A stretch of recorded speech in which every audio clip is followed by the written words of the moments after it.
Yeah! What's good, YouTube? It's your boy, Only One KDB, and I'm back with another video. In today's video, we got how a garbage man became an NBA legend, aka Larry Bird. Now they say Larry Bird was a trash man. I didn't know this. I didn't know he was a garbage man. I had no idea. You learn something new every day.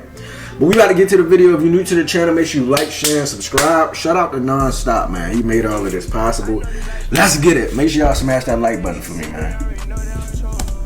Larry was inches away from never achieving anything in basketball. Okay. Because back in the 70s, Bird was working as a garbage man in French Lick, Indiana, and he never wanted to become an NBA player. I thought I'd wind up being a construction worker, pouring concrete. As far as basketball goes, I just wanted to be the best player on my high school team. However, thanks to some luck and a coach who refused to give up on him along the way, the world was able to experience the basketball genius of Larry Bird. Bird would go on to become the best shooter of his era, an underrated defender, and one of the greatest rebounders ever at his position, all while being one of the best trash talkers in NBA history. He just shook his head at me. He said, man, it's going to be a up night for you. Pat Riley once said that if he had to choose a player to take a shot to save a game, he'd choose Michael Jordan. But if he had to choose a player to take a shot to save his life, he'd take Larry Bird. This is a story of how a garbage man became an NBA legend. Larry Bird was born in 1956 in West Baden, Indiana, a small town next to French Lick. That was a farming town of about 2,000 people. Larry was the fourth of 6 children, born into a poor family where his father Joe was a construction worker and his mother Georgia worked in a diner. Because his father's construction job wasn't stable, and because Joe was also an alcoholic, the Birds struggled to make ends meet. They lived in a small house, and during cold winters, their old furnace would often break down, leaving the family freezing. Due to financial difficulties, Larry would often be sent to live with his grandmother in French Lick, and being poor weighed on Larry a lot. And he always said that poverty was his biggest motivator in life. As growing up, you don't realize that you don't have anything because you never had it in the first place. You know, making some money and looking back, I remember all of it, and I don't want to be like that again.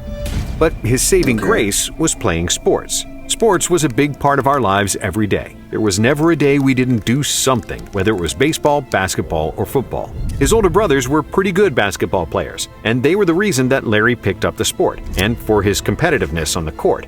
Younger brothers often make the best ball players. Children who grow up chasing older siblings play up, and it's an advantage when they start playing against kids their own age. Larry was about 13 years old, 6 feet and 130 pounds when his father... Damn! He was 6 feet at 13? Golly!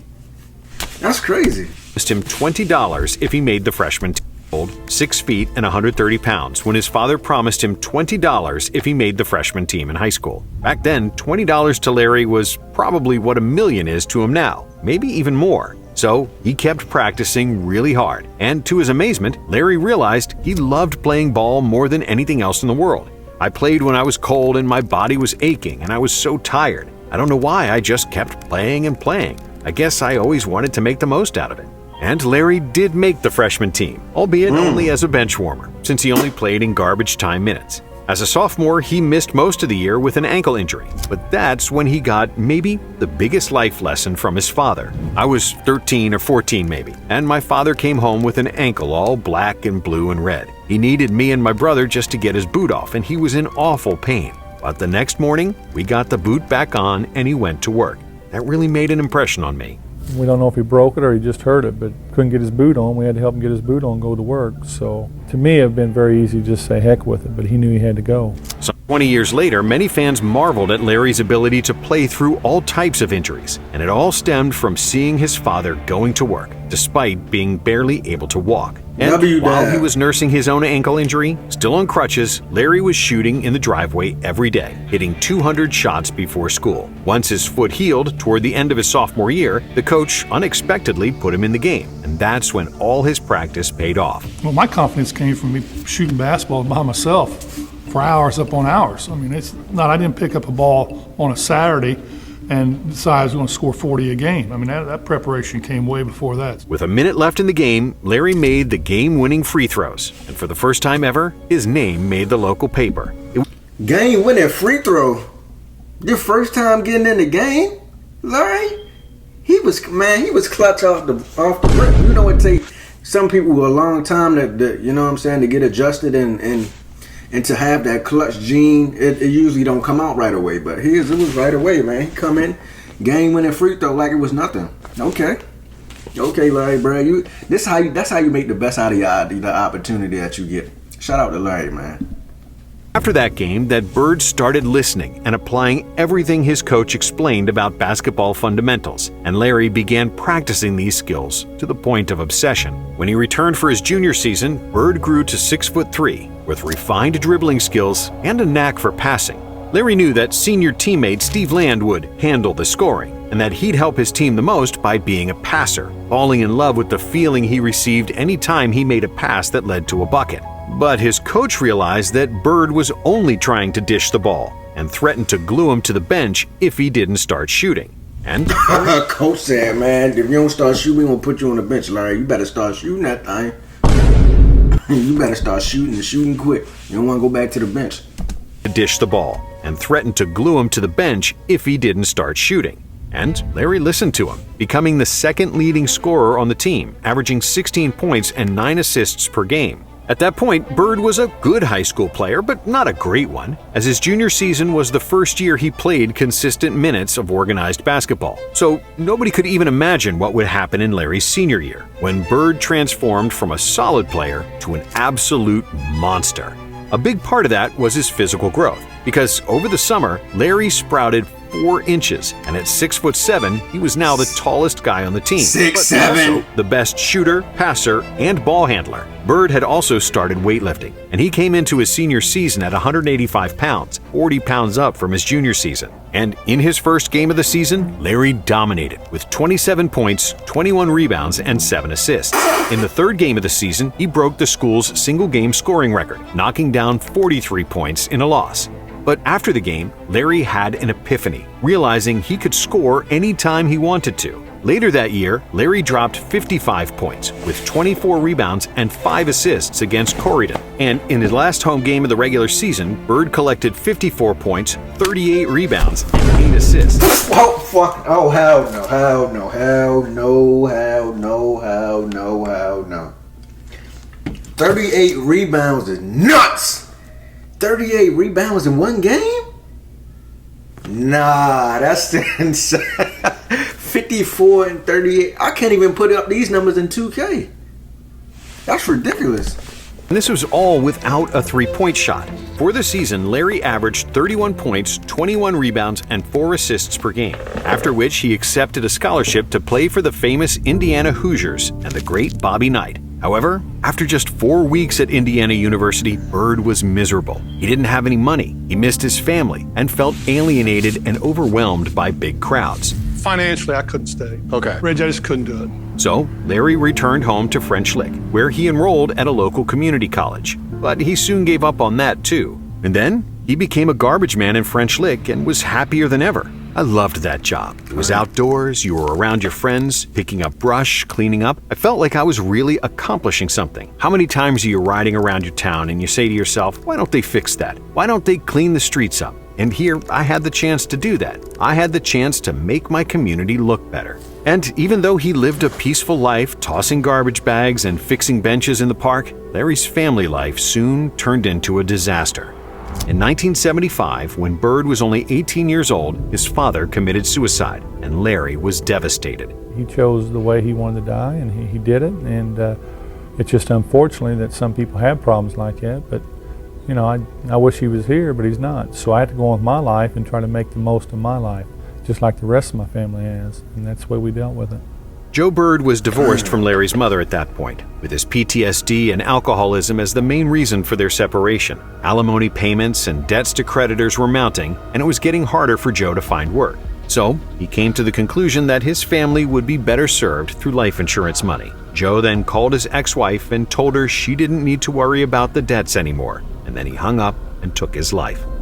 Growing up, Larry was best friends with his father. The two spent a lot of time together, and his death affected Larry deeply. Although he felt betrayed by his father's act, Larry once again respected his father's sacrifice for his loved ones, and that's the same attitude he always brought to the basketball court. During that period when he worked as a garbage man, Larry got married to a girl he'd known for years, but that marriage turned out to be a catastrophe. And just when they got divorced, he found out that his now ex-wife was pregnant, and she prohibited Larry from having anything to do with the baby. So, between 1975 and 1976, a still teenage Larry Bird quit 2 colleges, lost his dad, and suffered through a messy divorce. Who knows how his life would have turned out if he hadn't been recruited by Bill Hodges, then the assistant coach at Indiana State University. The young coach knew how good Bird was, and the two of them formed a relationship through Hodges' attempt to get Larry to play ball again. However, Larry was reluctant due to his failure at Indiana University, his job as a garbage man,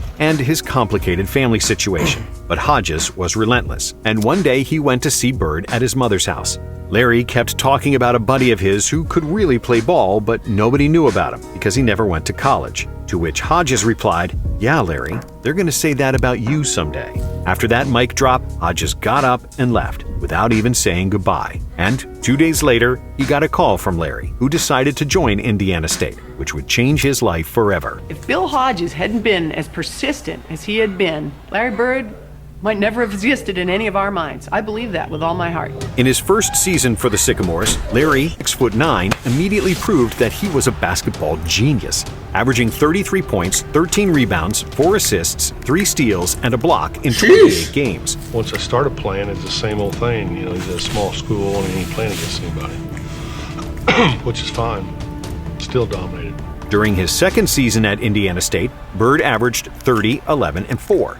And was voted a consensus first-team All-American. Larry intended to return to Indiana State for his senior season, and the NBA rules at the time stated that players must spend 4 years in college to be eligible for the NBA draft. So in 1978, nobody in the NBA was thinking about Larry Bird, except for Red Auerbach, the general manager of the Boston Celtics. Auerbach didn't think that he could find a superstar in the 1978 draft, and he believed that Bird was going to be the first pick in '79, and that the Celtics wouldn't be able to get him then. However, because Bird enrolled at Indiana in 1974, but dropped out only a few weeks into his first semester, by technicality, he was eligible to get drafted. Still, drafting him was very risky, because Larry could re-enter the draft after his senior season. But Auerbach was willing to gamble, and with the 6th pick in the 1978 draft, the Celtics picked Bird, which was a shock to the rest of the NBA.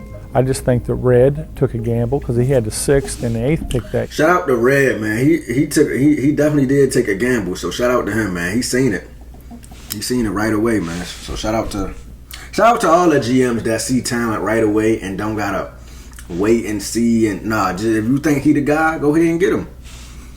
The rest of the NBA. I just think that Red took a gamble because he had the 6th and the 8th pick that year. He wanted me. And why didn't he wait to the 8th pick? You know, why did he take me the 6th pick? But what happened in the 1979 NCAA season was maybe even more shocking. Bird led the Sycamores to an undefeated season and made it all the way to the national championship against Michigan State and their star point guard, Magic Johnson. Indiana State won 33 games in a row leading to the finals, and Bird was especially inspired in the Final Four against the second-seeded DePaul, finishing the game with 35 points, 16 rebounds, and 9 assists, shooting 16 for 19 from the field. However, in the national championship game, he ran into a better team. Michigan State was much more athletic, and they kept trapping Bird, forcing him to take tough shots. Magic and Michigan State won the title, beating Indiana State 75-64, with Larry hitting just 7 of 21 shots for 19 points. Due to the hype created by Bird and Magic, the 1979 NCAA Finals game achieved the highest ever television rating for a college basketball game, and with 35 million viewers, that record still stands today. However, after the college season ended, Bird still had a big decision to make, whether to stay with the Celtics or re-enter the draft. He first visited Boston on April 6, 1979, where he, Red Auerbach, and Larry's agent discussed Bird's contract. They finally settled on a $650,000 a year deal, which made Bird the highest paid rookie ever. But Bird felt no pressure. If I fail, I fail. I failed classes before. I know. $600,000 a year? Man, these rookies nowadays making millions. So that just goes to show you how far the game has come, man. So shout out to Larry Bird and Magic Johnson, man, because they the ones that sparked it off. They saved the NBA. That's what they say. So shout out to them, man. Their rivalry in college translating over to the NBA. Crazy. They saved the NBA, man. So shout out to them. And When the season started, Larry did the furthest thing from failing. The Celtics went from a 29-53 record in 1979 to 61-21 in 1980, and the best record in the NBA. And I think it took me probably 3 days after a rookie camp. I found out that, hey, this league is nothing. I can play in this league and I will dominate in this league. With averages of 21.3 points, 10.4 rebounds, 4.5 assists, and 1.7 steals per game for the season, Larry was selected to the All-Star team, made the first team All-NBA, finished 4th in MVP voting, and won Rookie of the Year over Magic Johnson. But in the Eastern Conference Finals, Julius Erving's 76ers proved to be too tough, and the Sixers spoiled a championship meeting between Bird and Magic. And then, in the 1981 season, it was Magic who failed to reach the finals against Bird. With the addition of Kevin McHale and Robert Parrish, who came in a trade dubbed the Steal of the Century, the Celtics assembled arguably the greatest front court in NBA history. The one thing that we did my second year, we picked up Robert Parrish and Kevin McHale. Now, we didn't know how they was going to fit in, but they fit in very nicely. And Boston won 62 games in the regular season. Bird finished runner-up for the MVP behind Dr. J, and in the playoffs, the C's swept Chicago, then avenged the loss to the Sixers in one of the most thrilling series ever, with 5 of 7 games decided on the final possession. And after they won Game 7 by 1 point, Boston faced the Houston Rockets in the NBA Finals. Bird didn't have a great shooting series, hitting just 42% of his shots and averaging 15 points per game. But he also averaged 15 rebounds, 7 assists, and 2 steals, winning his first NBA championship in just his second season in the league. Okay, Larry. Cedric Maxwell was named the Finals MVP because he averaged more points than Larry, but there was no doubt who was the best player on the Celtics. after we won the championship in '81, I feel like we had a good enough team where we could start a destiny and win a lot of championships. In the next 2 years, Bird's numbers continued to rise, and he finished second in MVP voting in both seasons. In 1983, he was third in voting for Defensive Player of the Year, despite his reputation as a slow-footed, unathletic player.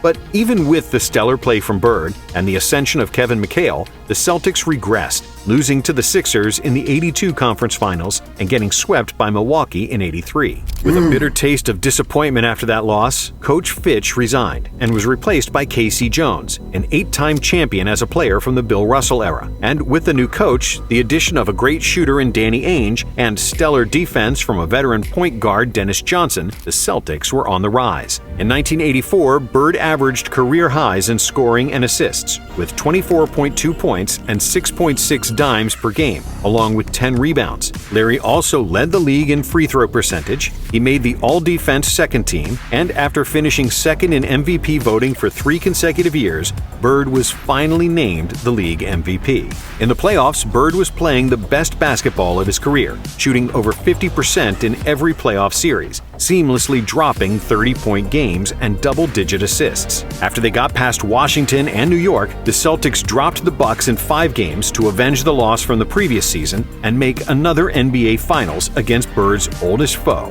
Magic Johnson. Playing against Magic, yeah, that was something that always. So it looked like, man, Magic and Larry was taking over the league as soon as they got there. So they ain't wasting no time. They kept facing each other in the front. That's crazy. I ain't gonna lie, that is crazy, because usually rookies, it take them a while to get adjusted to the NBA and stuff like that. Like, no, they just came straight in and they won right away. So shout out to them, man. They just came in and dominated like it was nothing. About since he beat us in college. In a hard-fought series, it took 7 games to decide a winner, and in the final game of the season, both teams struggled with their shot, including Larry and Magic. I can remember we didn't shoot the ball extremely well, but we played hard. We got to all the loose balls. We did the things that was necessary for us to win. But the Celtics were more poised down the stretch, winning 111-102 to secure another championship parade in Boston. And with 27 points, 14 rebounds, 4 assists, and 2 steals per game, Bird was named the Finals MVP. In the following season, Bird was again named league MVP, and the Celtics faced the Lakers in the finals once more. But this time, it was Magic and the Lakers who came out on top, with Kareem winning the Finals MVP. For the '86 season, the Celtics traded Cedric Maxwell for Bill Walton, a former MVP center who was struggling to stay healthy. But the gamble paid off, and Walton shined in his role as a sixth man, as the Celtics played one of the best seasons in franchise history. They finished with 67 wins and 15 losses, and including the playoffs, they lost just one game in the Boston Garden, going 50-1 at home for the season. Larry was at his absolute basketball peak, averaging 26, 10, and 7, with 2 steals and near 50-40-90 shooting. During a long regular season, Larry would often get bored and had to find extra challenges to motivate himself. And before a game against Portland in February, Bird surprised his teammates and journalists by saying that he would play the whole game with his left hand. And despite barely touching the ball with his right, Larry finished with 47 points, 14 rebounds, and 11 assists. Hold. Time out. He only used one hand and had 47, 14, and 11. He had a 40-point, damn near 50-point triple-double by only using his left hand, ladies and gentlemen. Nah, that's different, man. That's next level right there. Including a game-tying shot in regulation and a game winner in overtime. If I remember the game correctly, they were forcing me left to help. And they wasn't getting there quick enough, so I had shots around 5-6 foot with my left hand. I felt more comfortable with my left hand there than I did my right. Then once I got started making a few, I just kept going.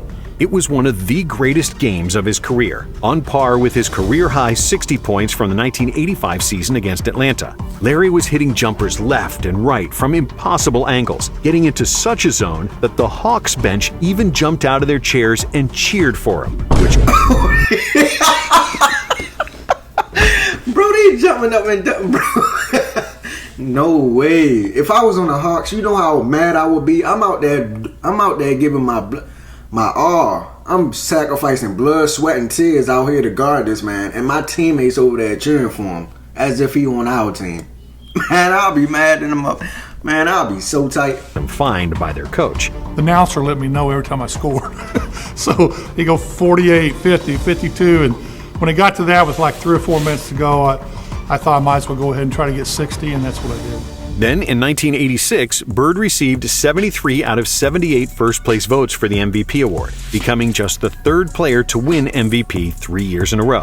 Only 2 other players won the regular season MVP award 3 consecutive times, as Bird did, Bill Russell and Wilt Chamberlain. And in the 1986 playoffs, the Celtics steamrolled through the East, sweeping Jordan and the Bulls, defeating Dominique and the Hawks in 5, and then swept the Bucks to reach their 3rd straight NBA Finals, this time against the Houston Rockets. And while the Houston's twin towers of Ralph Sampson and Hakeem Olajuwon provided a bigger challenge for the Celtics, there was nobody who could stop Larry. With 24 points, 9.7 rebounds, and 9.5 assists, Larry was 2 rebounds and 3 assists shy from averaging a triple-double in the finals, Crazy. winning another finals MVP as the Celtics won the title in 6 games. In 1987, Bird became the first player to shoot 50-40-90 for the season, averaging 28 points, 9 rebounds, and 8 assists per game. But while Larry was still on top, the Celtics regressed. Before the season, their number 2 overall pick, Len Bias, tragically passed away after the draft, and they suffered many injuries during the season and the playoffs. RP Len Bias, man. I was the healthiest one on the roster. That's not saying much. I felt pretty good. I know Robert had ankle injuries, and Kevin broke his foot. Danny had a hip problem. And just to get to the finals, it made us feel good. Still, they had Larry, who pushed the C's to their 4th consecutive finals after one of the most legendary moments of his career, when he stole the ball from Isaiah Thomas in Game 5 of the Eastern Finals. And it was like in slow motion. It was like the ball like goes up in the air. I didn't even see him. Now there's a steal by Bird underneath the DJ lane. And in the finals, once again, it was Boston versus LA for the 3rd time in 4 years. Golly! But this time, the Lakers were healthier and better rested, and the Celtics didn't have enough gas in the tank to stop the fast-paced showtime. Bird delivered another 24, 10, and 5 for the series, but it wasn't good enough, as Magic got the best of him once again. The next year, Bird had the best statistical season of his career. He averaged 30 points, 9 rebounds, and 6 assists, again shooting 50-40-90 for the season, and proving that he was the best shooter who ever played at the time. Unfortunately for Larry and the Celtics, they lost in the conference finals against Detroit, And the 1988 season proved to be the last hurrah for the Celtics' big three of Bird, McHale, and Parrish in terms of contending for a title. Bird missed almost the entire 1989 season due to a persisting back injury and multiple surgeries to remove bone spurs from his ankles. He originally injured his back in the 85 offseason after deciding to build the driveway of his mother's home himself. Larry decides to do it himself. This is Larry Bird, the superstar, out there breaking his back, literally shoveling gravel. He spent all day shoveling gravel and ended up hurting his back and causing his spine to get misaligned. He had lost the structural stability in his spine, so it would slip into abnormal positions to try and lock itself to get an artificial stability. That's like getting your finger stuck in a door and somebody's still pushing on the door. Bird was a millionaire, and he could have easily paid someone else to do it. But Larry enjoyed manual labor, and he wanted to help his mother with his own hands. And paying people for something he could do himself simply wasn't Larry's style. I really don't need anyone to build my ego. When I'm home in Boston, I want to go out and eat, pay my bill, and get the hell out. Back in French Lick, I don't have those problems, and that's why I go back there. It's the same with nice cars, Mercedes and all that. I can't see putting $50,000 or $60,000 into a car when our house growing up was worth $10,000. I just can't buy that. And clothes never did catch my eye. I never really enjoyed them. I always wore what I felt comfortable in. I'll wear pretty much anything if I get it for free. And because of his back injury, Larry probably should have retired in '88. But that memory of when he was 14 years old and his father went to work with a foot that was 50 shades of purple stuck with him, and Larry kept playing through the pain. But to me, I was just so glad I got the NBA and made it. I didn't want some little injury messing up my whole season, so I tried to play through a lot of them. From 1988 onward, Bird had to have his spine realigned before games just to be able to participate. The injury was so severe that he often had to lie down for hours at a time, either between games or sometimes even during games, spending up to 4 hours a day stretching. And even though he could barely walk, Larry still averaged 21, 9, and 7 in the last 3. 21, 9 is on a messed up back. His spine messed up, Chad. He's still putting up these numbers. Dang, so his career got cut short because of back injuries and spinal injuries. That's crazy, man.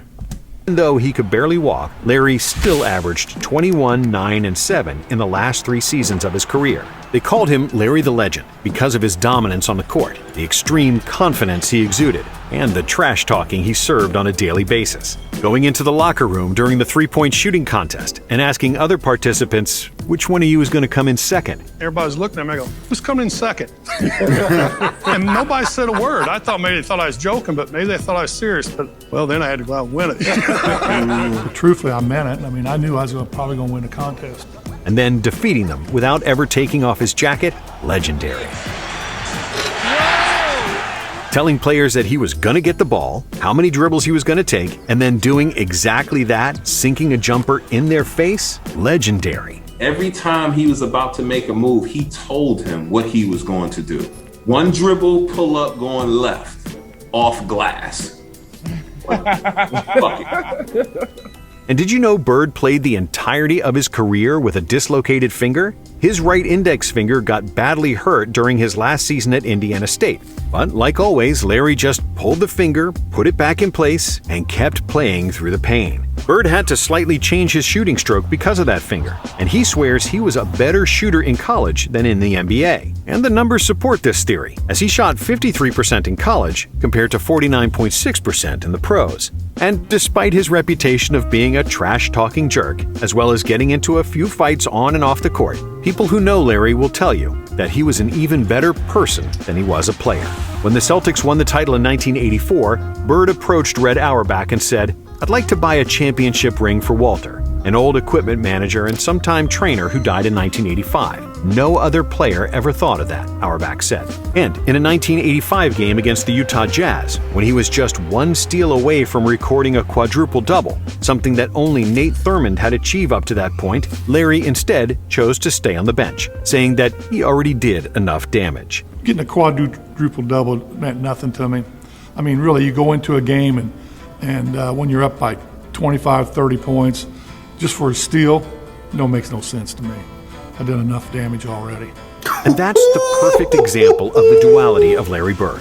On one hand, he was an uber-confident SOB that would destroy your soul on the court. But he was also a modest country boy who used to pick up garbage in French Lick and felt it was immoral to buy a Mercedes. Well, like I said, when I grew up, I never went away from French Lick, so this is all I really knew.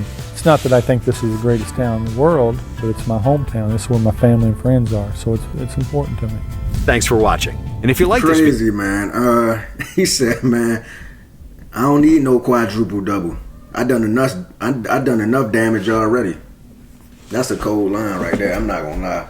But anyway, we about to get out of here, man. If y'all enjoyed that reaction video, make sure y'all smash that like button for your boy. This was how a garbage man became an NBA legend. Shout out to Larry Bird, man. But I'm about to get out of here. Make sure y'all smash that like button. And I'm out of here, man.